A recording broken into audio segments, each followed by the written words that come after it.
O branqueamento de corais, como o próprio nome indica, é um problema em que se observa a perda da cor desses organismos. Esse fenômeno, que tem relação direta com o aumento da temperatura da água e, consequentemente, com o processo de aquecimento global, acontece em decorrência da expulsão ou da perda do pigmento de algas que vivem em associação com o coral. Os recifes de corais são ecossistemas ricos em biodiversidade e servem como abrigo e local de reprodução para várias espécies.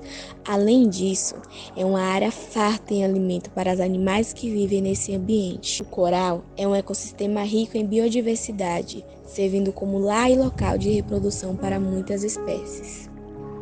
Alguns corais possuem relação mutualística com algas zooxantelas, ou seja, apresentam uma interação que beneficia ambos os envolvidos.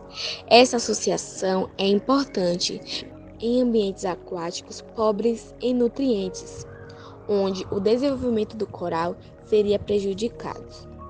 Zooxantelas são algas que dão coloração ao coral. Quando o coral perde essas algas, fica branqueado.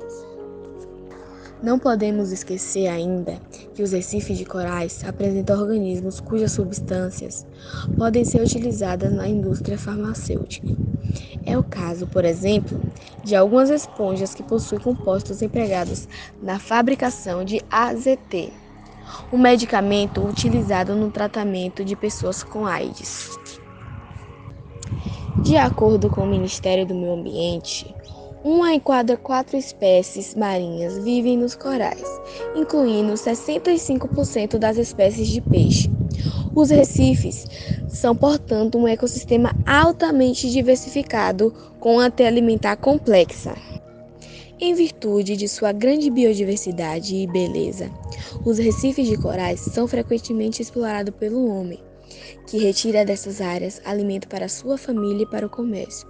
Além disso, muitos exploram o turismo nesses espaços, o que acaba comprometendo esse ecossistema, uma vez que muitos turistas não respeitam as regras de visitação, deixando lixo e pisando nos recifes.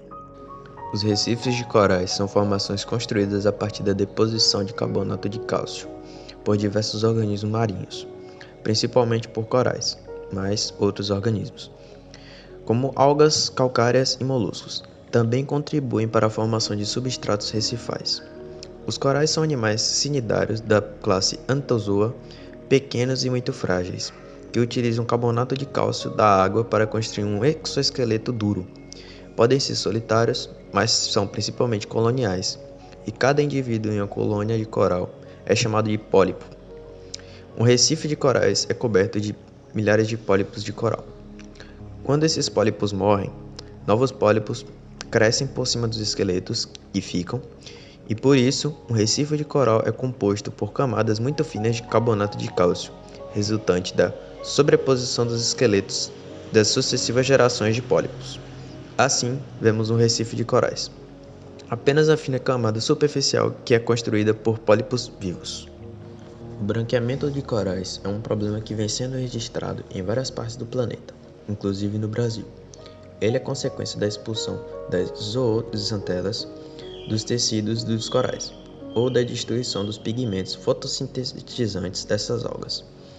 Dessa forma, os tecidos dos corais tornam-se translúcidos, sendo possível observar o esqueleto desse animal. Por isso, o aspecto esbranquiçado.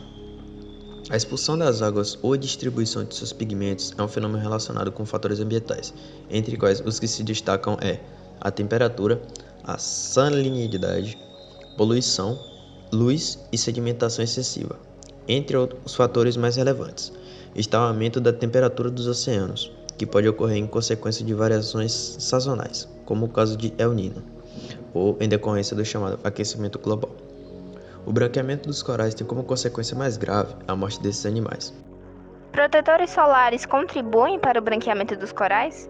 Nos últimos anos, houve um aumento no interesse público, político e científico com relação aos efeitos que os protetores solares apresentam nos recifes de corais. Um artigo publicado no jornal Toxicology resume a literatura científica que avalia os impactos desses cosméticos nos ecossistemas aquáticos. Os especialistas puderam concluir que, embora os protetores solares ocorram em grande quantidade no ambiente, há evidências limitadas para sugerir que a sua presença está causando danos significativos aos recifes de corais. No entanto, eles alertam que, com base nas informações e dados disponíveis, seria prematuro dizer que os filtros não afetam negativamente nesses ecossistemas. Nesse sentido, outros estudos apontam que os compostos químicos presentes em protetores solares podem causar adoecimento, branqueamento e morte dos corais.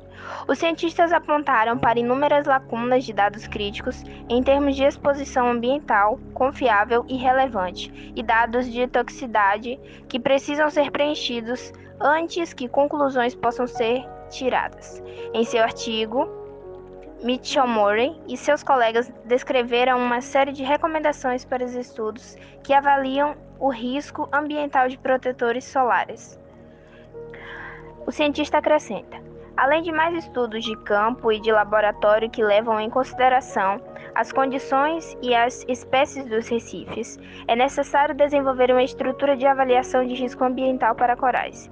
Investigar e priorizar estressores nos corais permitiria aos reguladores, legisladores e cientistas otimizar a conservação e atividades de gestão.